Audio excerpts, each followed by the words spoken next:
Bienvenue pour cette nouvelle et dernière émission en direct dans cette première journée européenne de la mobilité. Vous êtes très nombreux à nous suivre et merci. Le dernier thème, c'est un thème très vaste qui va intéresser beaucoup d'internautes. D'ailleurs, vous pouvez poser vos questions. On répondra à vos questions à la fin de cette émission, d'ici, allez, une demi-heure, émission qui va durer 3/4 d'heure. Donc, le thème aujourd'hui de ce soir est la transition énergétique des parcs automobiles, leur développement, la technologie des batteries aux infrastructures de recharge. Il sera question de TCO, de revente de voitures hybrides, électriques notamment. Bref, un sujet très large. Et n'oubliez pas donc les questions pour le chat. Brice Giraud, qui est ici même, vous répondra, vous posera les questions et on répondra à la fin de l'émission. Mes invités, 3 personnes. Mélanie Lioré, qui est en visio avec nous. Bonsoir Mélanie. Bonsoir. Alors il y a un petit décalage, mais tout se passe bien. Vous êtes responsable commercial de ChargeMap. Alors on dira ce qu'est ChargeMap, mais en gros c'est une application qui permet de voir où se trouvent les points de recharge lorsqu'on veut recharger sa voiture électrique, hein. On en parlera tout à l'heure.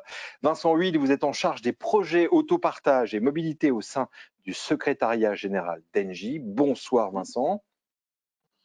Et en Bonjour, plateau, en charge depuis et en 5 ans. plateau avec nous, il y a un petit décalage Vincent, mais tout va bien. Frédéric Tercinet, vous êtes le responsable grand compte chez BMW. Bonsoir à vous. Bonsoir. On va commencer par vous, parce que l'actualité fait que, évidemment, il s'est passé une crise quand même très importante. Est-ce que ça a changé dans la façon de consommer, entre guillemets, les voitures? Est-ce que vous avez beaucoup plus de demandes sur tout ce qui est véhicule hybride, électrique aujourd'hui? Est-ce qu'il y a une prise de conscience? Est-ce qu'il y a une vraie demande? Alors, déjà, dans un premier temps, il est peut-être un petit peu tôt pour dresser un bilan de ce type-là. Nos showrooms ont réouvert et on a repris en totalité notre activité depuis plusieurs semaines, mais je dirais que pour répondre de manière solide à cette question, il faudrait qu'on se donne un petit peu plus de temps. Si on fait un focus sur l'offre électrifiée, ce qui est certain, c'est que depuis plusieurs mois, il y a un phénomène qui tend à orienter de plus en plus nos clients, qu'ils soient clients B2B ou clients particuliers, en direction des modèles qui sont électrifiés, et ce qui est tout à fait en phase avec des grands courants sociétaux qu'on constate aujourd'hui, et ce qui est également renforcé par les plans d'aide au secteur automobile qui ont été mis en place par le gouvernement pour aider le secteur à sortir de cette crise et qui font la part belle au modèle électrifié. Donc oui, pour répondre à votre question, globalement, il y a quand même une tendance à une demande plus forte en direction des véhicules électrifiés. Alors, question que je pose également à Mélanie Lioré. Est-ce qu'il y a vous avez vu que votre application qui recense toutes ces bornes électriques, est-ce que là, vous avez plus de personnes, de gens, d'automobilistes ou de flottes qui sont intéressés par votre application aujourd'hui? Oui, oui, on commence à avoir de plus en plus depuis le début d'année. On commence à avoir de plus en plus d'utilisateurs, de plus en plus de clients, que ce soit en particulier ou en flotte. Oui. Donc ça, c'est une vraie tendance. Est-ce que, Vincent Huil, de votre côté, du côté d'Engie, est-ce que là aussi, vous sentez que finalement, cette crise a changé quelque chose? Est-ce qu'il y a un intérêt plus conséquent pour ce type de motorisation? Je crois que de toute façon, les politiques promues par le gouvernement vont dans le sens des véhicules de plus en plus neutres en carbone. Et c'est vrai qu'avec Engie, on a un formidable terrain de jeu et d'essai pour pouvoir tester tout un tas de nouvelles solutions que sont les véhicules électriques, les recharges intelligentes et tout ce qui s'ensuit. Frédéric Tercinet au sein de BMW, aujourd'hui, lorsque les responsables de flotte viennent vous voir, est-ce qu'ils ont le choix? Est-ce qu'il y a un vaste choix aujourd'hui ou finalement ils n'ont pas beaucoup de choix dans ces nouvelles technologies électriques, hybrides et plug-in hybrides? Alors, j'ai la chance de travailler pour un constructeur qui a fait le choix de s'orienter vers des solutions électrifiées depuis des années. Pour la petite anecdote, en 1972, on avait un modèle déjà 100% électrifié pour l'ouverture des JO de Munich. Et donc, le BMW Group n'a eu de cesse depuis de continuer à développer des motorisations électrifiées. Et depuis 2013, nous avons au catalogue un modèle 100% électrifié. Depuis 2015, nous avons plusieurs modèles hybrides rechargeables. Et aujourd'hui, nous avons un choix très large. Nous avons la gamme la plus large sur le marché de modèles électrifiés. Et je vous propose de visualiser de quelle manière ça se traduit pour nos clients, puisqu'aujourd'hui, nous sommes en mesure de couvrir quasiment tous les besoins avec notre offre électrifiée, notamment hybride rechargeable, puisque nous proposons un monospace compact, nous proposons plusieurs types de berlines, de la série 3, série 5, série 7, et surtout une large palette de SUV. Pourquoi j'insiste sur les SUV? Parce qu'aujourd'hui, bien sûr, le marché est exactement sur les véhicules à la mode. Et là, nous sommes très heureux de couvrir la totalité des besoins SUV, puisque nous démarrons avec le X1, suivi du X2, X3, X5 en version hybride, sans oublier bien évidemment le fait que le BMW Group est un groupe multimarque et que Mini également propose des solutions électrifiées avec le Countryman plug-in hybride qui est en vente depuis plusieurs années et qui rencontre un succès commercial phénoménal puisque fin 2019, pour la deuxième année consécutive, c'était le deuxième modèle hybride rechargeable le plus vendu en France. Et depuis cette année, nous commercialisons également une Mini 3 portes hatch 100% électrique qui elle aussi rencontre un grand succès. Donc, y compris auprès des flottes, le Mini alors, exactement, le Mini Countryman hybride rencontre un franc succès auprès des flottes et c'est même souvent un modèle qui nous permet de légitimer la marque et de convaincre nos clients que Mini, certes, c'est une marque qui propose des produits qui sont peut-être plus fun que la moyenne du segment, mais qui ont tout le fond, la technique, le sérieux, la sécurité proposés par le BMW Group. Alors aujourd'hui, si je décide de passer sur ces nouveaux modes d'hybridation, d'électrique, etc., est-ce que c'est, Vincent Huil, est-ce que c'est intéressant en tant que responsable de flotte? Est-ce qu'on s'y retrouve économiquement finalement? Déjà, on s'y retrouve en consommation. Pardon. Oui, déjà, on s'y retrouve en termes de consommation énergétique, puisque la consommation électrique n'a rien à voir avec une consommation d'un véhicule thermique, déjà premièrement. Après, on s'y retrouve aussi également sur l'entretien des véhicules, puisque l'entretien des véhicules propres, électriques notamment, est nettement moins importante que sur un véhicule thermique. Bien sûr, reste. Oui, c'est de quel ordre, à peu près 20%? C'est de quel ordre, à peu près 20% d'économie en termes de… Alors, pour le chiffre, il faudra avoir deux modèles strictement comparables, mais l'ordre de grandeur est probablement celui-là. Oui, Vincent. Pardon, comme il y a un petit décalage, oui, ça coupe, oui, donc je disais donc un coût d'entretien moins élevé. Maintenant, en ce qui concerne le coût des loyers, c'est les loueurs qui valorisent plus ou moins bien certains véhicules électriques et aujourd'hui, on arrive à des véhicules électriques qui sont nettement mieux valorisés qu'il y a quelques années avec des loueurs. Donc, la transition va bien se faire un jour ou l'autre. Oui, et si on aborde l'aspect du coût, je pense qu'encore plus que pour des modèles thermiques, dès lors qu'on aborde des versions électrifiées, il faut vraiment s'intéresser au coût de détention plus qu'au strict prix catalogue. Pourquoi? Parce que comme le disait très justement Vincent, à l'usage, ces voitures vont proposer une consommation de carburant quand l'usage est adapté nettement inférieur à ce que peuvent proposer des modèles thermiques. Mais au-delà de ça, il y a tout un package fiscal qui fait qu'en termes de coût de détention sur des durées de 3-4 ans, les entreprises peuvent aboutir à des TCO bien plus compétitifs en version électrifiée qu'avec des versions thermiques. Pourquoi? Parce que ces versions sont exemptées de TVS, elles sont exemptées de malus, mais également parce qu'au niveau de la réintégration fiscale, les plafonds sont majorés. On est sur un plafond à 18 300 € pour la plupart des versions thermiques, on rehausse à 20 300 pour les versions hybrides rechargeables, montant auquel il faut rajouter le prix des batteries, ce qui est important.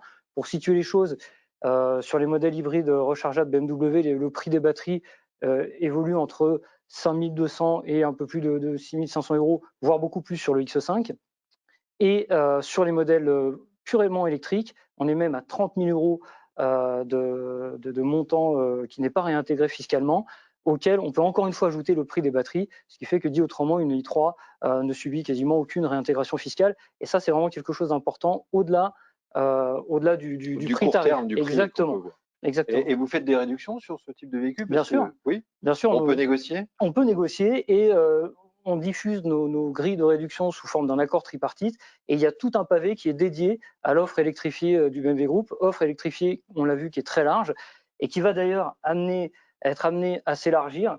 Je vous propose de le visualiser puisque nous allons accueillir le X2. Il est d'ores et déjà ouvert à la commande, mais les livraisons vont intervenir dès le retour des congés.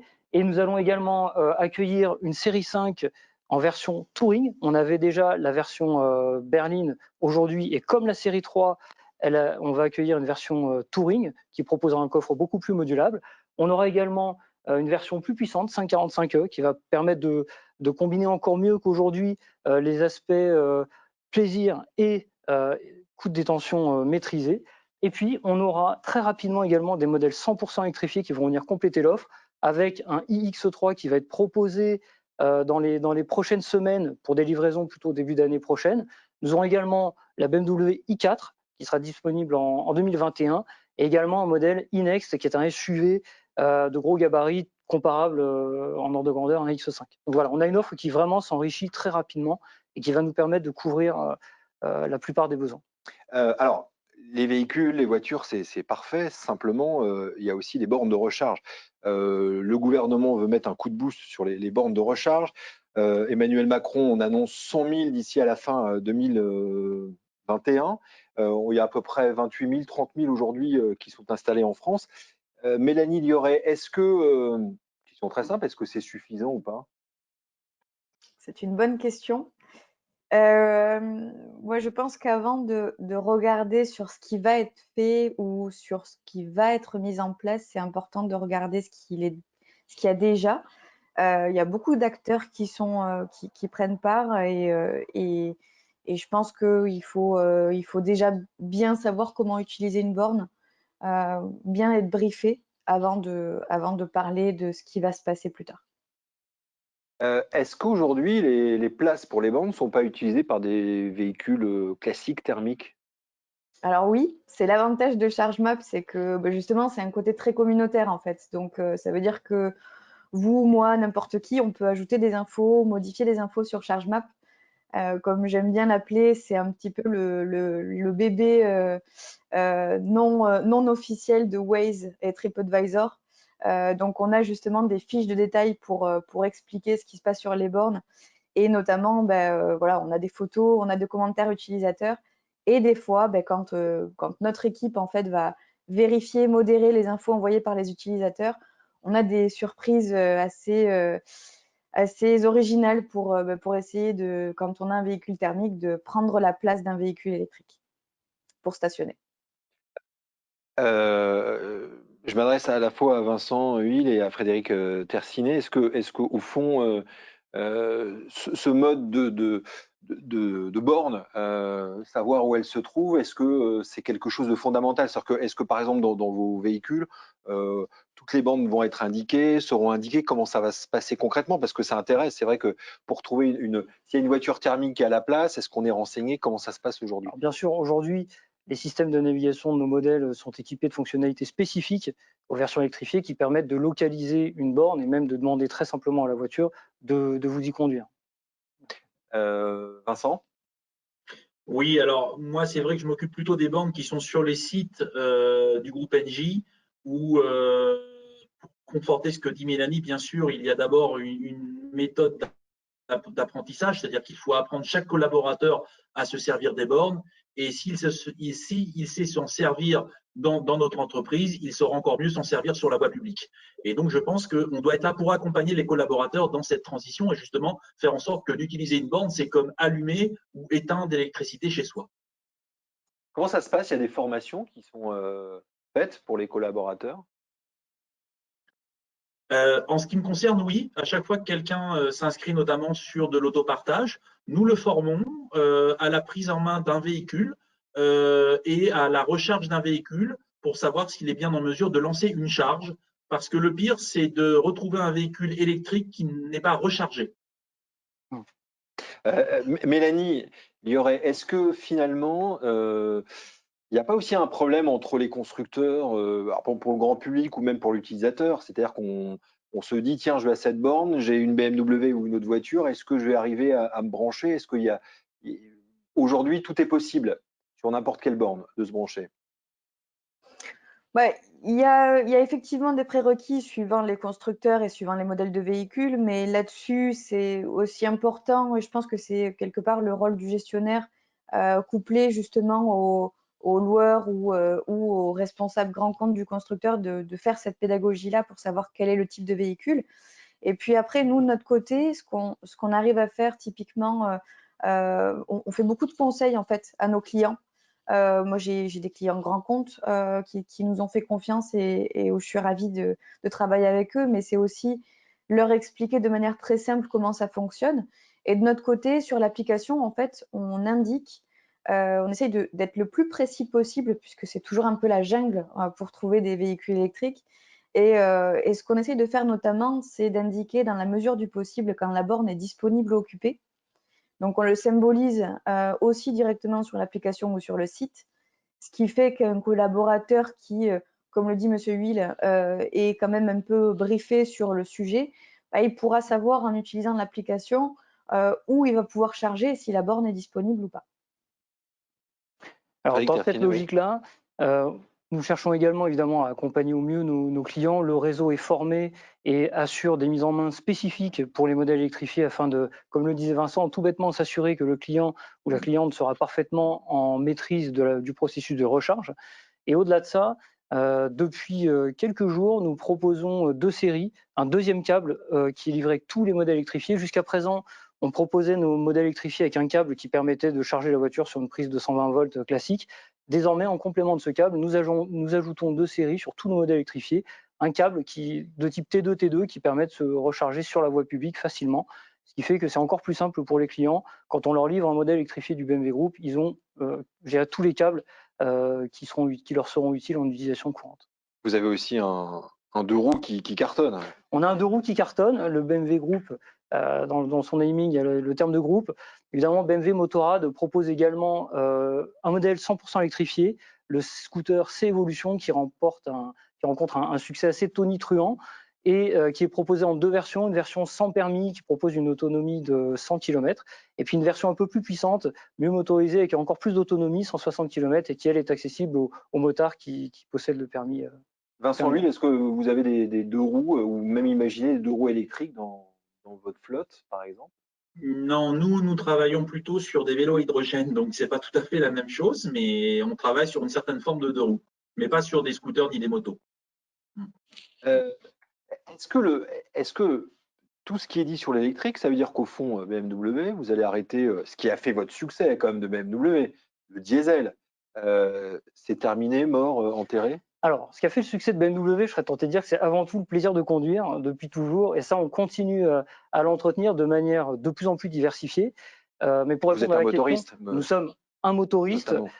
qui propose des voitures avec des moteurs exceptionnels, mais aussi un vrai plaisir de vie à bord. Et aujourd'hui, pour répondre à la question, très simplement, nous allons continuer à explorer toutes les pistes, toutes les technologies à disposition. Pourquoi? Parce que nous sommes convaincus que nos clients ont des besoins qui sont diversifiés. Et notre stratégie, que notre CEO a nommé le Power of Choice, consiste à proposer à chaque client, sur la base de son usage, la technologie qui est la plus adaptée. Et nous sommes convaincus que les motorisations thermiques continueront d'être une réponse adaptée à un grand nombre d'utilisateurs. Et pour vous situer les choses, nous avons un plan de déploiement des versions électrifiées qui envisage d'avoir 50% de nos modèles électrifiés à l'horizon 2030. Donc ça veut dire qu'on va continuer à proposer des versions thermiques. Et dans cette logique, nous avons une stratégie de conception des voitures qui a évolué et qui fait en sorte que désormais nos plateformes sont ultra polyvalentes et seront en capacité de manière indifférente d'accueillir des versions 100% thermiques, des versions électrifiées partiellement, des hybrides rechargeables, ou alors des versions 100% électrifiées. Donc de vous adapter à la demande. Exactement, c'est l'objectif, c'est de coller au plus proche du besoin du client. Et je serais tenté de dire que c'est aussi une notion dont il faut avoir parfaitement conscience dès lors qu'on parle de véhicules électrifiés, c'est qu'il faut vraiment faire une qualification par l'usage et être certain de proposer une technologie qui soit adaptée aux besoins du client. Alors Mélanie Dioré, on revient aux bornes de recharge parce que c'est un peu le nerf de la guerre. Parce qu'utilisateur, on se dit s'il n'y a pas de borne, on ne peut pas rouler tout simplement. Est-ce que vous pensez par exemple que ces bornes devraient être beaucoup plus rapides? Est-ce qu'on va évoluer vers des bornes qui vont être extrêmement rapides, en 30 minutes? Est-ce que si ça ne se développe pas, est-ce que vous craignez que finalement le marché stagne? Je pense pas parce que en fait ça va vraiment dépendre. Vous savez, quand on conduit un véhicule électrique, c'est plus du tout la même approche que quand on est sur du thermique. Sur du thermique, aujourd'hui je suis basée à Strasbourg.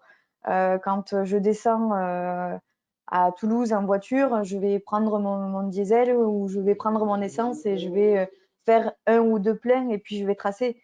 Quand on est avec un véhicule électrique, on prend beaucoup plus le temps en fait du trajet et on a justement une autre approche de se faire des pauses, entre guillemets, de plus voyager, de plus profiter quand on voyage. Donc il faut effectivement avoir un peu plus de bornes rapides, ça sera une bonne solution, mais encore une fois, ce qui est déjà présent sur le maillage, il y a beaucoup de déploiements qui ont été faits et je pense qu'il faut pouvoir compter dessus aussi. Alors c'est une question qu'on a posée dans plusieurs débats de la journée. BMW allemand, l'Allemagne vient de prendre une décision d'installer des bornes dans chaque station-service. Bonne chose. Vous pensez que ça va faire décoller le marché, ça? Alors, ce qui est certain, c'est qu'il y aura une corrélation qui est difficile à chiffrer aujourd'hui, mais il y a une corrélation obligatoire entre le nombre de bornes disponibles, les infrastructures disponibles sur la voie publique et la capacité qu'auront les gens à se projeter sur l'usage d'un modèle électrifié. Alors, sur les hybrides rechargeables, c'est autre chose parce que ce sont des voitures qui ne subissent jamais de rupture de mobilité. Sur des modèles 100% électrifiés, c'est forcément quelque chose de prégnant. Et au-delà du choix qui a été fait par le gouvernement allemand, le BMW Group s'inscrit aussi dans une démarche d'équipement de la voie publique. D'ailleurs, au sein d'un consortium qui regroupe plusieurs constructeurs, dont Mercedes, le groupe Volkswagen, Ford. Ce consortium se nomme Unity et nous avons d'ores et déjà démarré le déploiement d'un certain nombre de bornes très rapides, puisqu'elles proposeront jusqu'à 350 kW de puissance de recharge. Aujourd'hui, à date, en France, il y en a 46. On envisage d'en avoir 80 en fin d'année. Et au niveau européen, on en a 240 à date et on vise les 400 bornes en fin d'année. Alors ces bornes, elles sont importantes parce qu'aujourd'hui, nous avons pour la plupart des cas des voitures 100% électriques qui sont des modèles citadins avec des capacités de batterie qui correspondent parfaitement bien à un usage citadin et au kilométrage qui est constaté par nos clients en usage urbain. Mais comme je vous le disais tout à l'heure, le Power of Choice, il va aussi se traduire par le fait que nous allons proposer des modèles électrifiés un peu différents de ce qu'on fait aujourd'hui. Je vous en parlais tout à l'heure.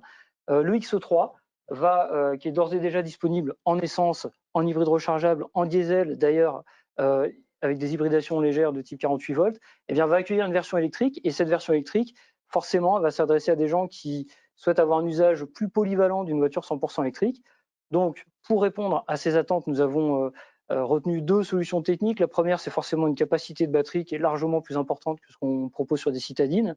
On va proposer une autonomie de 440 km et la possibilité surtout de recharger cette voiture extrêmement rapidement puisqu'elle pourra accueillir jusqu'à 150 kW de puissance de recharge, ce qui fait qu'en l'espace de 20 minutes, on pourra remettre la moitié de la capacité de la batterie et repartir avec plus de 200 km d'autonomie. Alors, est-ce que recharger sa voiture, ça coûtera plus cher? Est-ce que les prix vont augmenter? Parce qu'on a déjà vu qu'il y a certains prix qui avaient augmenté sur des bornes. Est-ce que on peut se dire finalement, oula, est-ce que j'ai intérêt à passer à l'électrique si les prix augmentent aussi du côté électrique? Alors encore une fois, on l'a vu tout à l'heure, il faut vraiment raisonner en termes de coût de détention et faire la photo globale du sujet. La consommation en carburant ou en électricité d'un véhicule, c'est une partie de l'équation économique.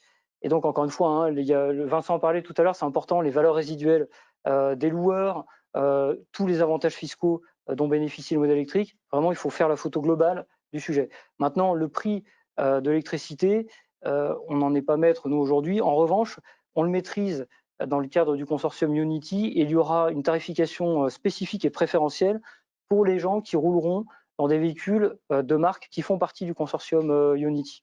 Vincent Huil, quel est le frein aujourd'hui pour acheter ce type de véhicule?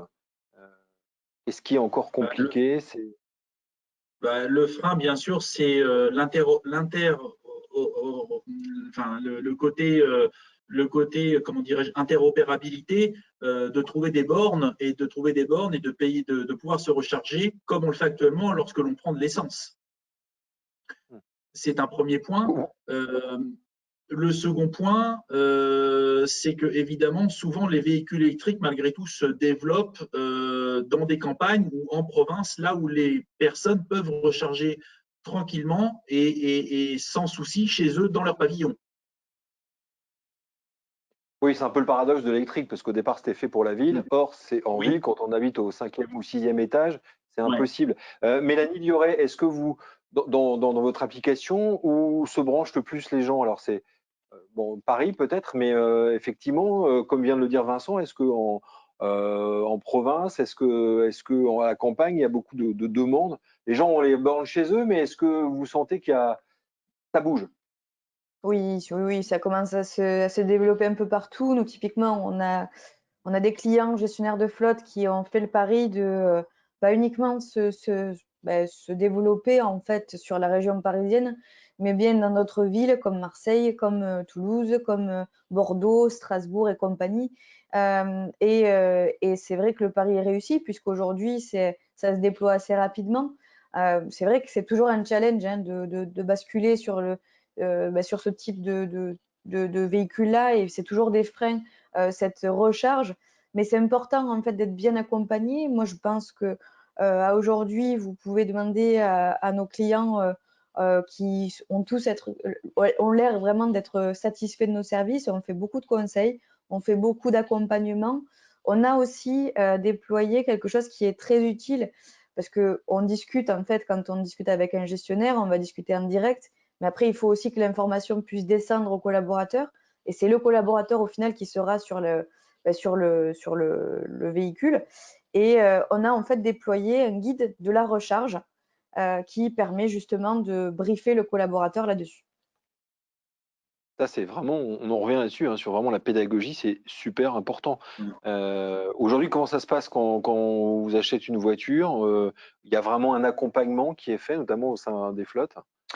Alors, on le sait, le niveau de satisfaction qui est proposé par un modèle, quel qu'il soit, il est en partie lié à la qualité de la mise en main.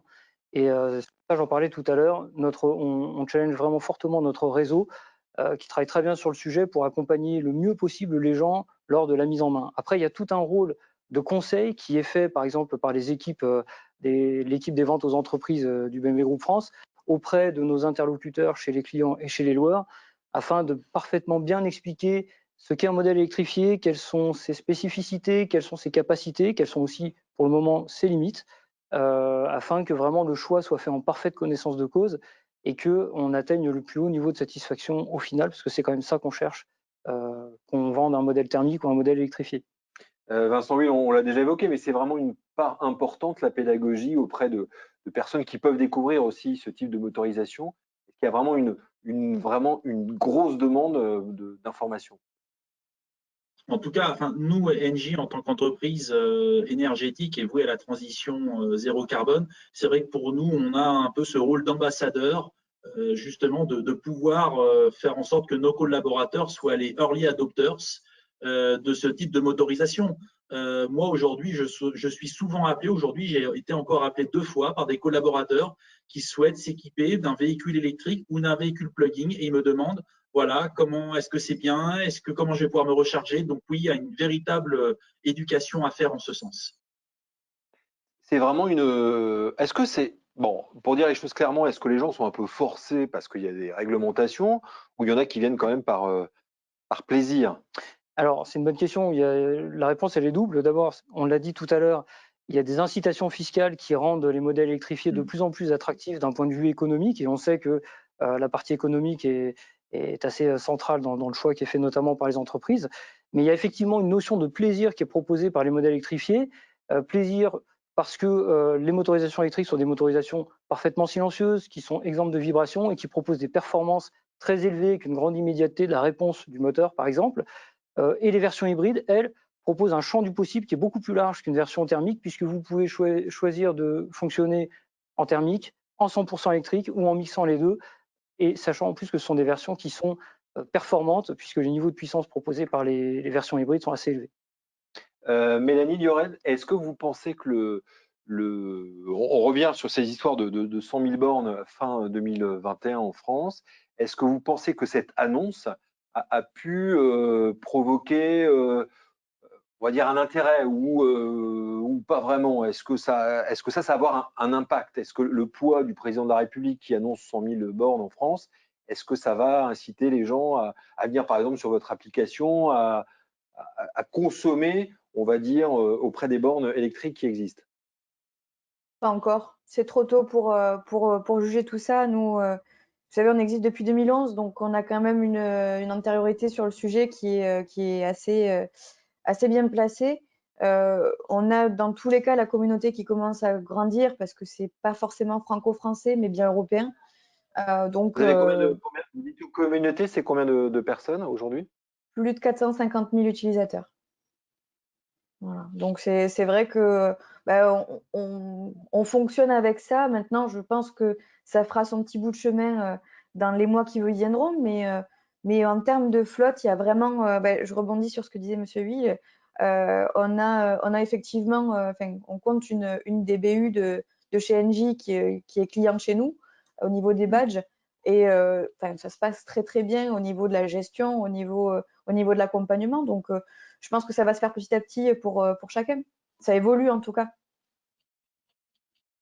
Alors, il nous reste un bon quart d'heure pour développer tous ces thèmes. Je pense qu'on peut prendre avec Brice les questions Internet.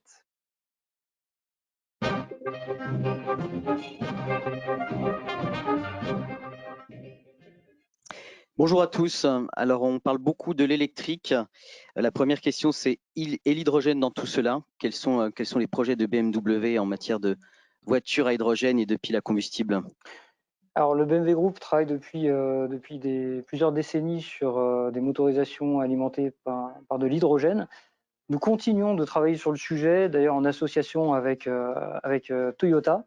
Et nous avons pour projet d'implémenter cette solution technique dans un modèle à l'horizon 2025, avec, comme nous l'avons fait d'ailleurs lorsque nous avons commencé à électrifier nos modèles, eh bien, une phase de test grandeur nature avec une flotte de X5 qui sera mise à la route 2022-2023 et qui sera mise à la route dans plusieurs pays auprès de plusieurs typologies de clients afin de véritablement mesurer la pertinence des solutions que nous avons proposées.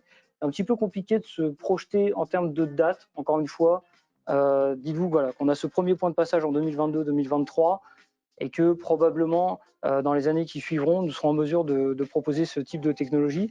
Ce qu'il faut avoir en tête, c'est qu'encore une fois, le BMW Group a une vision globale des choses et l'objectif de ces solutions alternatives, c'est bien d'assurer une meilleure préservation de l'environnement. Et aujourd'hui, et Vincent pourra probablement rebondir là-dessus, il y a quand même une question concernant la filière de production de l'hydrogène qu'il faut rendre vertueuse et une question qui se pose également concernant le réseau de distribution de l'hydrogène qui est forcément plus compliqué à mettre en place et plus coûteux que ce qu'on peut connaître aujourd'hui. Mais en tout cas, on y travaille et on aura des solutions concrètes très prochainement. Sur la question des bornes, le prix du kilowattheure était monté à 75 centimes d'euros alors que celui qu'on achète est à moins de 20 centimes. Pourquoi c'est aussi cher? Alors, ça, c'est la question piège, parce que c'est vrai que ça fait le buzz. C'est la question piège. Après, je vous rappelle que le BMW Group n'est pas forcément en charge de la commercialisation des kilowattheures sur la voie publique. Ce qu'on peut probablement identifier, c'est le fait qu'au-delà du kilowattheure, il y a toute une infrastructure à mettre en place, que ces infrastructures ont un coût et qu'il faut l'amortir, que l'électricité s'achète aussi pour les distributeurs d'électricité auprès d'opérateurs spécialisés, mais qu'il faut aussi amortir le coût des infrastructures qu'il faut mettre en place. On en parlait tout à l'heure, tout le monde souhaite, et c'est compréhensible, que le plus de bornes soient installées le plus rapidement possible. Mais évidemment, il y a des investissements très lourds derrière ces installations de bornes. D'ailleurs, j'en veux pour preuve le fait que nous y participons en tant que constructeurs, mais au sein d'un consortium qui réunit quand même plusieurs gros groupes, parce que les investissements derrière sont colossaux. Vincent Huil, Engie, vous fournisseur d'énergie, est-ce qu'on peut imaginer que les coûts vont augmenter ou c'est une question basique, hein, mais qu'on se pose tous ça, Oui, vous savez que ce n'est pas que Engie qui décide du prix du kilowatt. Hein. Il y a une autorité de régulation qui gère cela. Moi, ce que je peux dire, c'est que c'est vrai que pour le particulier, aujourd'hui, l'électricité tourne autour de 15 centimes du kilowattheure et que lorsque l'on veut remplir un plein pour faire 100 km, pour une voiture qui consomme environ entre 15 à 20 kilowatts, il faut compter entre 3 à 4 euros pour faire 100 km. Voilà.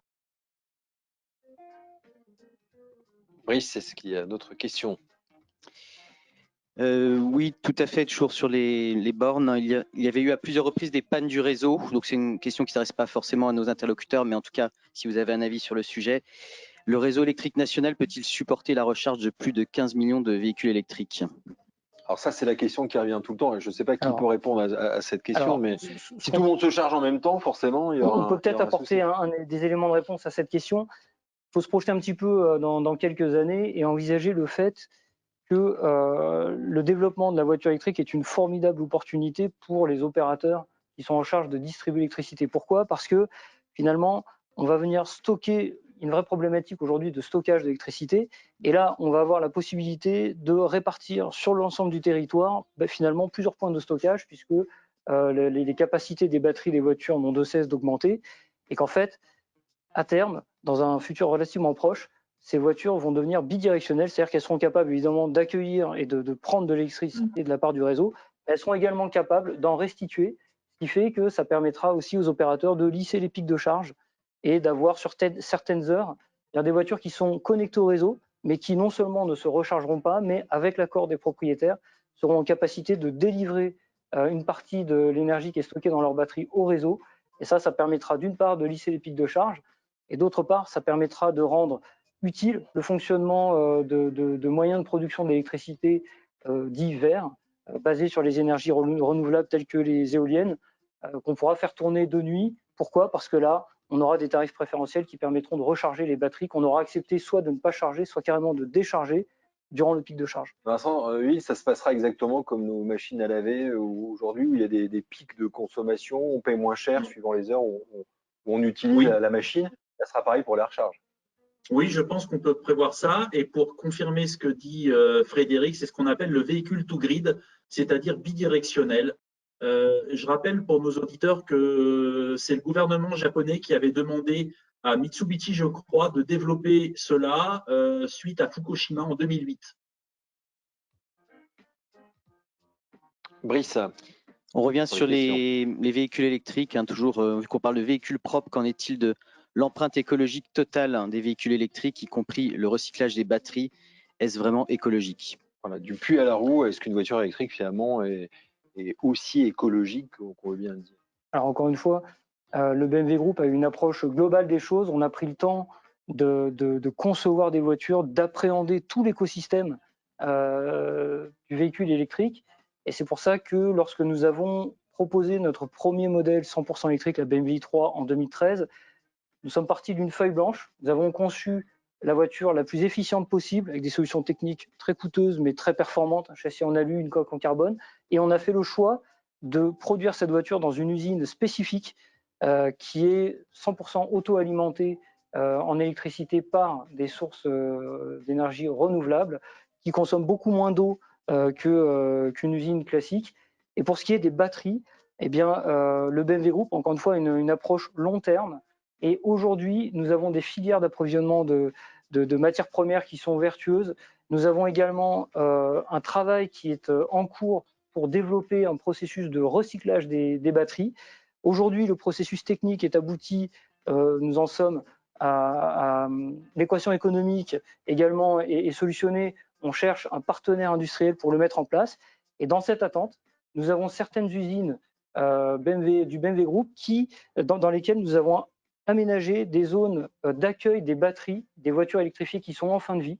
Nous stockons ces batteries parce que ce qu'il faut avoir en tête, c'est qu'une batterie, quand elle est en fin de vie pour une voiture, elle a un niveau de performance qui est à peu près à 50% de ce qui était vrai au lancement.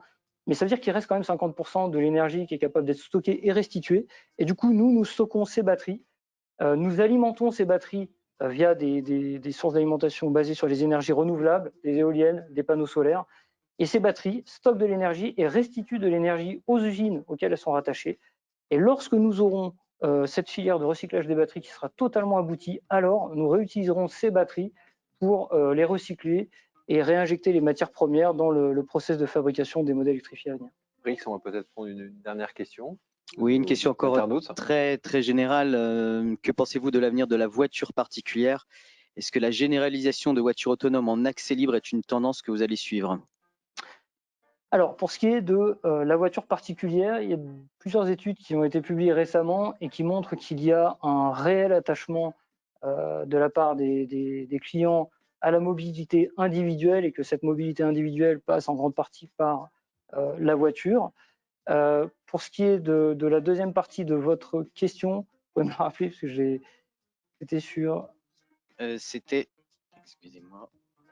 Oui. C'était du coup, est-ce que la généralisation de voitures Oui, la voiture autonomes autonome. en accès libre. La voiture autonome. Alors nous travaillons sur la conduite autonome, pareil, depuis des années. Là aussi, nous nous associons avec parfois certains concurrents parce que les investissements sont colossaux et nous allons aboutir à des voitures autonomes. La mise en partage des voitures, c'est quelque chose que nous proposons déjà, donc c'est effectivement une solution d'avenir. Nous avons déjà des solutions à la fois techniques et commerciales qui sont mises en place pour mettre des voitures en autopartage. Ce sont des solutions qui fonctionnent de mieux en mieux.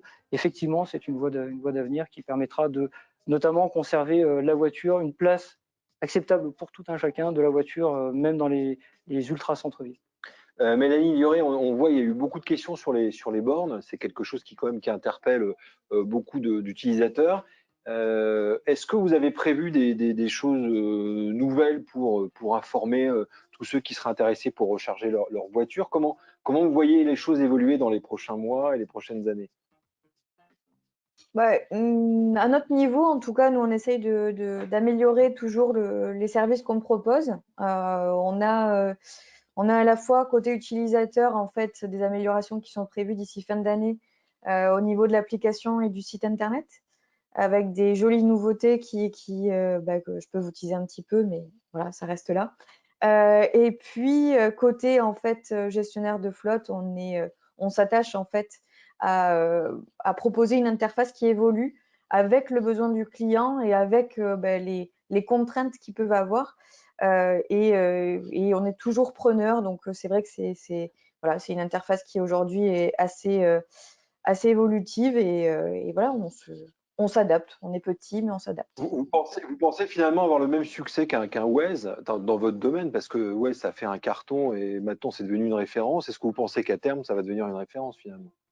Qu'on passera par votre application forcément pour aller… J'aime pas me mettre en avant et dire que c'est très prétentieux de dire qu'on est le meilleur en quoi que ce soit. Moi, je pense que toutes les personnes qui sont, en tous les cas, sur le secteur de la mobilité électrique ont une place et ont un avantage. Le nôtre aujourd'hui, c'est clairement la communauté.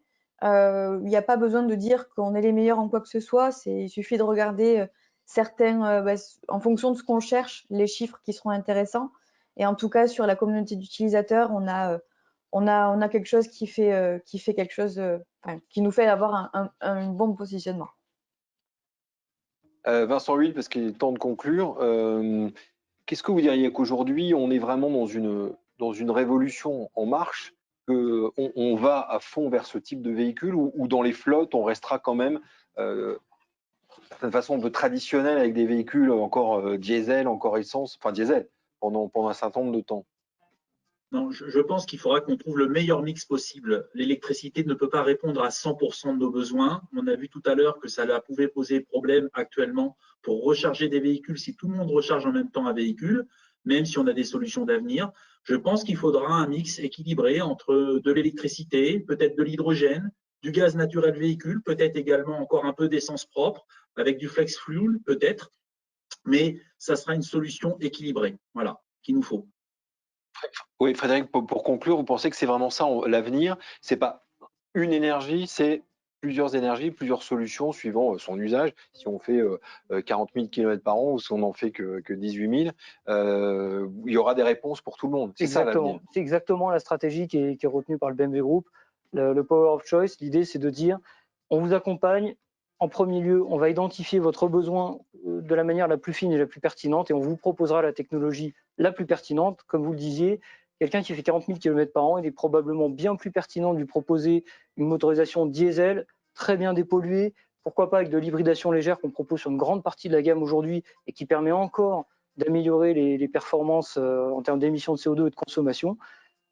Quelqu'un qui roule peut-être 15 000 km par an et surtout qui a des possibilités de recharge quotidiennes, eh bien, il pourrait être tout à fait pertinent de lui proposer un modèle électrifié, hybride rechargeable, voire 100% électrique si l'usage est parfaitement adapté. Mais clairement, le BMW Group s'inscrit dans cette stratégie qui consiste à continuer à développer plusieurs solutions pour coller de la manière la plus pertinente et la plus fine aux besoins de ses clients. Merci à tous les trois d'avoir participé à ce live.